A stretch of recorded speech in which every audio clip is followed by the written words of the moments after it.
Hello guys, இன்னைக்கு நம்ம சேனலில் என்ன ரெசிபி பார்க்க போகிறோன்னா ஒரு சூப்பரான ஈஸியான லஞ்ச் ரெசிபி தான் பார்க்க போகிறோம். அதுக்கு முன்னாடி சேனல் என்ன சப்ஸ்கிரைப் பண்ணலைன்னா சப்ஸ்கிரைப் பண்ணிக்கோங்க. வாங்க வீடியோக்குள்ளே போகலாம். இன்னைக்கு நம்ம பார்க்க போகிற ரெசிபி என்னன்னா புதினா துவையல் தான் பார்க்க போகிறோம். நிறைய பேருக்கு மோஸ்ட்லி புதினா துவையல் தெரிஞ்சிருக்கும். ஆனால் இதில் வந்து தாளிப்பு வந்து நிறைய பேர் ஆட் பண்ணுவாங்க. தாளிக்காமல் ரொம்ப சிம்பிளாக ஈஸியாக 10 நிமிஷத்தில் செய்கிற மாதிரி தான் இந்த புதினா துவையல் நான் செஞ்சுருக்கேன். இது வந்து பார்த்தீங்கன்னா இட்லி தோசை கூட நீங்கள் வச்சு சாப்பிடலாம். டேஸ்ட் சூப்பராக இருக்கும். இதுக்கு வந்து சைட் டிஷ் எதுவுமே நீங்கள் வச்சு சாப்பிட தேவையில்லை. வெறும் துவையல் மட்டுமே இருந்தாலே அவ்வளோ சூப்பராக இருக்கும். வாங்க எப்படி செய்யறதுன்றதை பார்த்துடலாம். இதுக்கு ஃபர்ஸ்ட் ஒரு பேன்ல 2-3 டேபிள் ஸ்பூன் அளவுக்கு நல்லெண்ணெயோ தேங்காய் எண்ணெயோ ஆட் பண்ணிக்கோங்க. அதுக்கப்புறம் ஒரு டேபிள் ஸ்பூன் அளவுக்கு உளுந்து ஆட் பண்ணிட்டு ஒரு டேபிள் ஸ்பூன் அளவுக்கு கடலைப்பருப்பு, 8-10 பல் பூண்டு, ஒரு துண்டு இஞ்சி, ஒரு டேபிள் ஸ்பூன் வரமல்லி, 3-5 வரமிளகாய் உங்கள் காரத்துக்கு ஏற்ப நீங்கள் ஆட் பண்ணிக்கலாம். அதுக்கப்புறம் 2-3 பச்சை மிளகாய் ஆட் பண்ணிக்கலாம். அரை டீஸ்பூன் சீரகம் ஆட் பண்ணிட்டு ஒரு சின்ன லெமன் சைஸ் அளவுக்கு புளி ஆட் பண்ணிக்கலாம். இப்போ இது எல்லாத்தையுமே சேர்த்து நல்லா வந்து வறுத்து விட்டுக்கலாம். ஒரு 2-3 நிமிஷம் நல்லா வறுத்துக்கோங்க.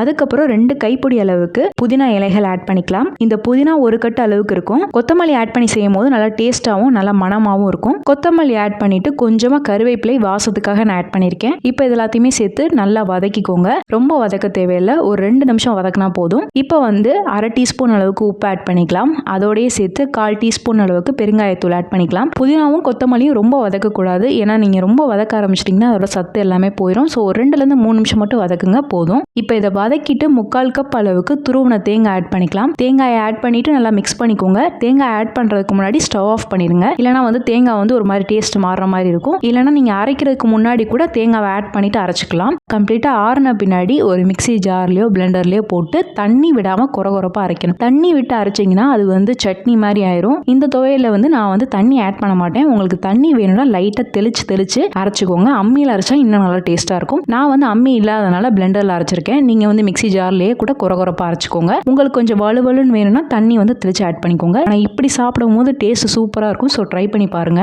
அவ்வளோதான், பாருங்க சூப்பராக புதினா துவையல் ரெடி ஆயிருச்சு. இதை வந்து நல்லா இந்த மாதிரி உருண்டை பிடிச்சி சுட சுட சாதத்தில் நல்லெண்ணெயோ இல்லை தேங்காய் எண்ணெயோ ஆட் பண்ணி சாப்பிட்டு பாருங்க. அவ்வளோ டேஸ்ட்டாக இருக்கும். நீங்கள் எவ்வளோ சாதம் சாப்பிட்றீங்கன்றதே தெரியாது, அந்த அளவுக்கு நல்லா டேஸ்ட்டாக இருக்கும். இது பெர்ஃபெக்டாக இருக்கும் லஞ்சுக்கு ஏதாவது ஈஸியாக செய்யணும்னு நினச்சிங்கன்னா கண்டிப்பாக இந்த புதினா துவையல் ரெசிபியை ட்ரை பண்ணி பார்த்துட்டு எப்படி வந்திருக்குன்னு எனக்கு ஃபீட்பேக் கமெண்ட்ஸில் சொல்லுங்கள். ஸோ இந்த ரெசிபி உங்களுக்கு பிடிச்சிருக்குன்னு நினைக்கிறேன். பிடிச்சிருந்தா லைக் பண்ணுங்கள், ஷேர் பண்ணுங்கள், கமெண்ட் பண்ணுங்கள். மறக்காமல் சேனலை சப்ஸ்கிரைப் பண்ணுங்கள். இன்னொரு வீடியோவில் பார்க்குறேன். பாய்.